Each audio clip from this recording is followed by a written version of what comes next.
Okay, in this video, we're going to be talking about rational inequalities. So the first thing we're going to do is compare with zero, and that means that you want a zero to be on one side and everything else to be on the other.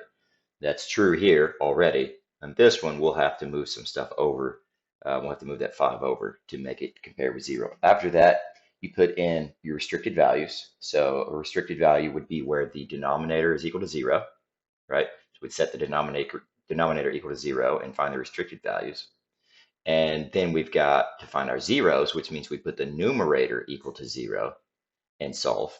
We put those two numbers on the number line, and then we test in between to see if when we plug in a number, if it makes it actually greater than zero or if it doesn't. And if it works, it means that when we plug in a value for x in a region, that it'll make this inequality true. If it doesn't work, this inequality will be false. Okay, so let's start at this first one. We've got x plus 6 over negative x minus 1. So the first thing I want to do is set negative x minus 1 equal to 0. Okay, so if let's say I move the x, well, let's just move the negative 1 over by adding, so I get negative x equals 1, and then divide both sides by negative 1, you get x is equal to negative 1. Okay, so that is a point of discontinuity because that's where the denominator is equal to 0, which can't happen. So that'll be an open dot on the number line. Okay, now for the top part, we set the top part equal to 0 to find the actual zeros of this thing. So x plus 6 equals 0, so x equals negative 6. Okay, so these two numbers are going to be put on the number line. We know this one's going to get an open dot because, like it says up here on the number line, you put an open dot because this is a value that you can't have. If you put a negative 1 in here, the bottom would turn into 0, so that doesn't work. So we'll put an open dot here and we'll label this as negative 1. Okay, and then at negative 6, which is over here, do we use an open or a closed dot? Well, that depends on if you have this or this. So it's open dot if you have just a less than or less than or greater than. It's a closed dot if you have the little line underneath. Okay. So we will put a open dot over here at negative 6. So neither one of these in this problem are going to be included, but we do have these three regions here that we have to test. Like I said earlier, we'll just pick a number in this region, put it in place of x, and see if this is true. Okay. And we'll do the same thing for this and this. So a number that's in this region, meaning it's less than negative 6, maybe negative 7 would work. So if I plug in a negative 7 plus 6 over negative x, or negative 7, negative 7 minus 1. Okay, sorry about that. So the top becomes a negative 1, and the bottom, this becomes a positive 7, and then minus 1 would be a 6. So it's negative 1/6. So when we plug in a number over in this area, we get an answer that is less than 0. Negative 1/6 is less than 0. But the inequality said it wants to be greater than 0. So we are not going to use this region because I plugged it in and it didn't make the inequality true. 1/6 or negative 1/6 is not greater than 0. Okay, so let's try this region here. A number in here, maybe let's say a negative 4. Just going to pick any number that I can think of in between here. So let's do that. Up a little here. So I'll put in a negative 4 plus 6 going into this right here. And then a negative 4 minus 1. Negative comes from here, and it comes because we plugged in a negative 4. So that gives us 2. And this becomes a positive 4 minus 1 is 3, 2/3. So is 2/3 greater than 0? Yes, it is. So we plugged a number in this region, and it gave us an answer that was greater than 0. So that's good. That means every number in this region will work. Okay, and now let's test the final region over here to the right. Okay, so I'll plug in something bigger than negative 1. 0 should work. So 0 plus 6 over negative 0 minus 1.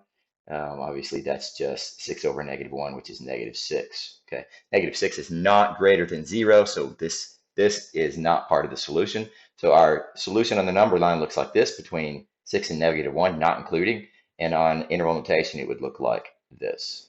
And you'd put parentheses on both because they were both open dots. Okay, let's take a look at this next one. So the first thing we want to do is compare this with 0. So I'm going to subtract both sides.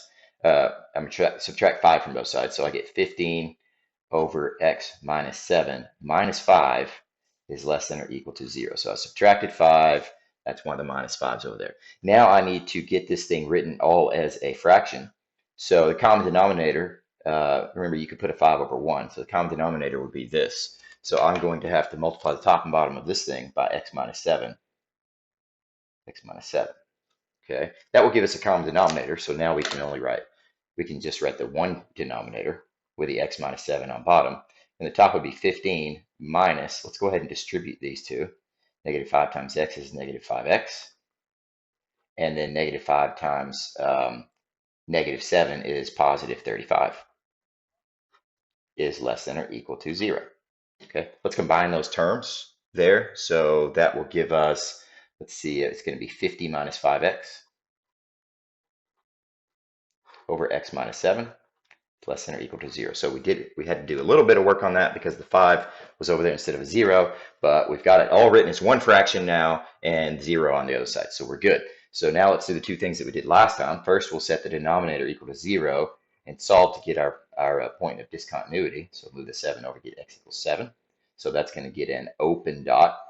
And then for the bottom, the top, we set 50 minus 5x equal to 0. So move that over, it's negative 5x equals negative 50. And you divide, you get x equals 10. Okay, so 10 is where this thing is actually equal to 0, and 7 is where this thing is undefined. Okay, so undefined 7, that'll go here. And then 10 close dot because it's included, because this has a less than or equal to sign, right? So close dot at 10. Now we need to test each region. So let's get a separate piece of paper. Okay, here we go. I'm going to pick numbers in each one of these regions, and I'm going to use that combined function, which was 50 minus 5x over x minus 7 is less than or equal to 0. Okay, so we're going to use that, and we're going to plug in these points in this region. Okay, so let's test something that is in this region over here. Can't be 7, but it can be anything smaller than 7. So let's just say 0, because 0 is usually a pretty good one to try. So we test x equals 0, and we get 50 minus 5 times 0, which of course goes away, over 0 minus 7. And that gives you 50 over negative 7, which is a negative number. Is that less than 0? Yes, it is. So we fill in this region right here. Okay, now let's do something in the middle. Let's say test x equals 8. Just any number between here. 8 or 9 would have been fine, or some fraction if you want to punish yourself by putting a fraction into a fraction. So I keep it whole number if I was you.